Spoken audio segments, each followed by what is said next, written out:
향수 과연 사용해도 좋을까? 향수, 캔들, 디퓨저 정말 어디까지 괜찮을까? 안전하게 사용할 수 있는 방법 어떤 것들이 있을까요? 안녕하세요. 반갑습니다.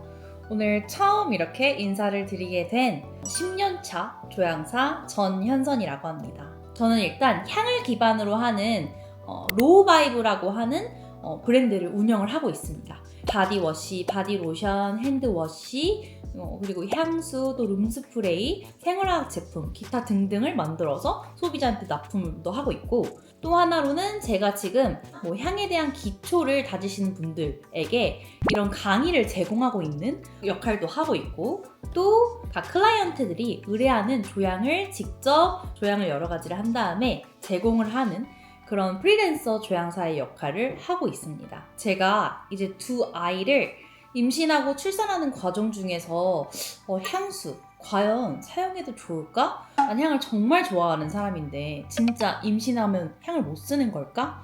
이런 고민 때문에 여러분들도 똑같이 저와 같은 고민을 가지신 분들이 있으실 것 같아서 오늘의 주제는 바로 임산부, 향수, 캔들, 디퓨저 정말 어디까지 괜찮을까? 이 주제에 대해서 한번 같이 다뤄보려고 합니다. 임산부 향수 다들 안 된다고들 하죠. 사실 완전 금지까지는 저는 아니라고 생각을 합니다. 왜 그렇게 생각을 하냐면 일상생활에서 우리가 흔히들 사용하고 있는 비누, 그리고 샴푸, 바디워시, 세제 이런 것들에 이미 향료가 들어가 있기 때문이죠. 오늘은 향수뿐만 아니고 우리가 일상생활에서 사용하는 향 제품들이 정말 어디까지 괜찮은지, 어떻게 사용하면 좋을지 그런 기준들을 조금 더 명확하게 한번 이야기를 나눠보려고 합니다. 이거는 10년차 조향사인 저의 그냥 개인적인 견해일 뿐이고, 모든 사용에는 이제 의사와 충분한 상담을 가지고 사용을 하시기를 권장을 드립니다. 자, 일단 향수. 화학물질이 맞을까요?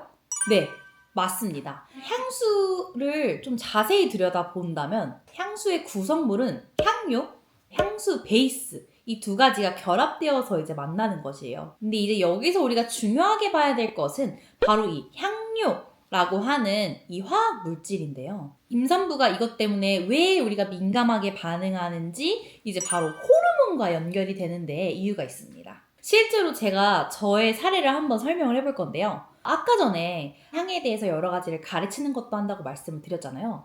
제가 이제 첫째 임신을 했을 때였어요. 그때 이제 오리엔탈 수업을 하는 날이었는데, 오리엔탈은 굉장히 관능적이고 또 매혹적인 향취를 목적으로 만들어내야 되는 조향 수업입니다. 그래서 그거를 만들어주세요 하고 선생님한테 시켰는데, 선생님께서 이제 향을 딱 만들고 저한테 선생님 어때요? 하고 이제 반응을 물어보십니다.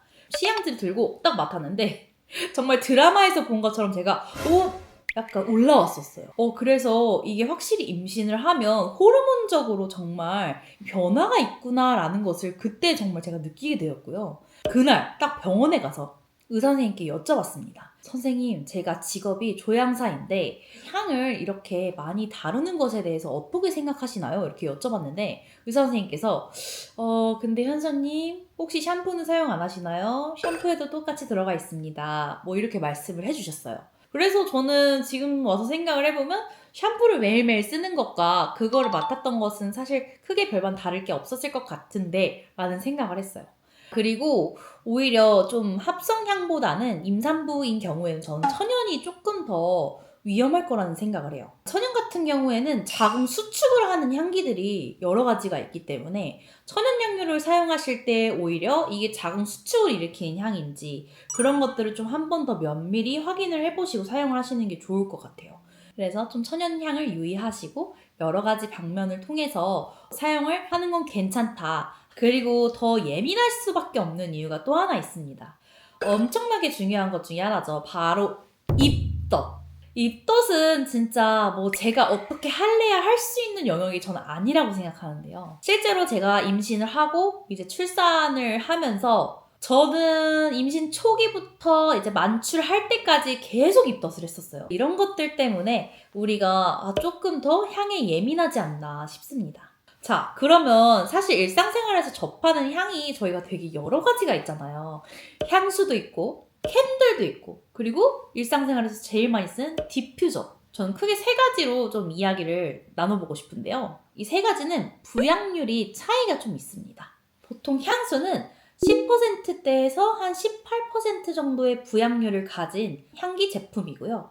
캔들 같은 경우에는 양초 베이스에다가 향료가 첨가되어 있는 것인데 생각보다 좀 부양률이 높은 편입니다. 거의 한 20%에서 한 25% 정도 가미가 되어 있고 또 이제 디퓨저 같은 경우에도 캔들과 동일한 부양률을 가지고 있습니다. 그렇기 때문에 오히려 향수보다 디퓨저라든지 캔들 이런 것들이 오히려 임산부에게 조금 더 위험할 수도 있겠다라는 생각을 했어요. 그래서 저는 이 향은 종류가 아니고 좀 강도의 문제다라고 좀 이야기를 드리고 싶고요. 너무 강하게 지속적으로 임산부에게 노출되는 것은 전 좋지 않다고 생각해요. 그러면 안전하게 사용할 수 있는 방법 어떤 것들이 있을까요? 일단 뭐 향수를 뿌리는 방법부터 전 좀 바꿔볼 수 있을 것 같다. 이렇게 말씀을 드리고 싶은데요. 보통은 이제 향수 어디다 뿌리세요? 라고 하면 이렇게 맥박이 뛰는 곳 여기 그리고 이제 뭐 여기에서 칙칙칙 이렇게 많이들 하시죠. 저는 살에는 뿌리지 말라고 이야기를 하고 싶고요. 임신 기간에는 살 말고도 사실 의류에다가 향을 뿌려도 충분히 향치가 잘 올라옵니다. 전 의류에다가 좀 사용을 해서 향수를 즐기세요 라고 말씀을 드리고 싶고 그리고 저는 향수를 뿌릴 때 어떻게 뿌렸었냐면 막 칙칙 여기도 뿌리고 전 특히 머리카락에도 항상 뿌리거든요. 머리카락에 뿌리는 이유는 향이 가장 오래 가요, 저는. 근데 머리나 위에 칙 뿌리고 한 바퀴 도는 건 안 하셨으면 좋겠는 게 임산부는 또 중요한 게 뭐가 있죠? 바로 두피 관리. 엄청 중요하죠. 임신을 했을 때는 모근이 단단해진 상태이기 때문에 머리가 잘 빠지지 않는다고 합니다. 하지만 이제 출산을 하고 나면 호르몬에 의해서 또 이제 두피가 난리가 나죠. 그래서 저는 실제로 제가 이제 출산을 하고 이게 머리를 빗고 머리를 감고 딱 나왔는데 이렇게 했는데 뽑는 만큼 다 나오더라고요. 그 머리가 이렇게 숭덩숭덩 빠졌었는데 알코올 같은 경우에는 두피의 모공을 막는 역할을 합니다. 그렇기 때문에 저는 웬만하면 두피에다가 특히 임산부께서는 좀 안 하셨으면 좋겠다라고 이렇게 좀 조언을 많이 해드리고요. 내가 원래 평상시에 한 3, 4회 정도 뿌리는 사람이라면 한 1, 2회 정도로 좀 줄여서 뿌리고 좀 의류에다가 뿌려서 좀 사용을 하면 좋을 것 같다 생각합니다. 그리고 이제 캔들을 한번 이야기해 볼 건데요. 캔들 같은 경우에는 저는 좀 짧게 사용하셨으면 좋겠어요.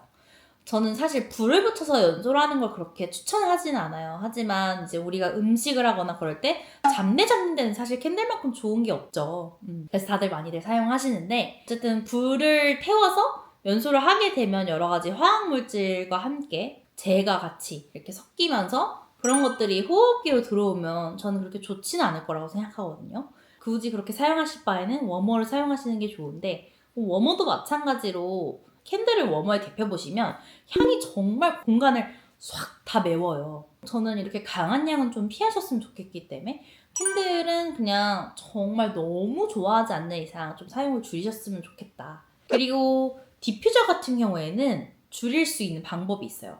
디퓨저는 저희가 이제 보통 구매를 하면 리드 스틱이라고 하는 스틱들 뭐 이런 스틱들이 뿅뿅뿅뿅 꽂혀져 있잖아요. 그 리드 스틱이 향의 세기를 조절하는 역할을 하거든요. 디퓨저를 구매를 하시면 만약에 스틱이 5개가 들어있다? 그럼 그 5개를 다 꽂으세요. 근데 그렇게 하지 마시고 한 2개 정도만 꽂아서 사용을 해보시고 이 정도 발향이면 괜찮다. 그럼 저는 그 정도만 꽂아서 사용을 하시는 걸 좀 권장을 드리는 편입니다. 그래서 여러 가지로 우리가 좀 덜 쓰고 좀 멀리 하기는 하는 것이 전 좋다고 생각합니다. 그래서 완전히 끊으라는 건 아니고요. 나만의 방법을 잘 찾아서 잘 쓰는 게 중요하다고 생각합니다. 제가 준비한 영상은 여기까지고요. 이제 향을 통해서 좀 여러분들과 여러 가지 소통을 해보려고 합니다. 향에 대해서 궁금하신 점이 있으시다면 편히 댓글로 알려주시고요. 앞으로 조금 더 편하게 자주 만나 뵙도록 하겠습니다. 좋아요, 구독 눌러주세요.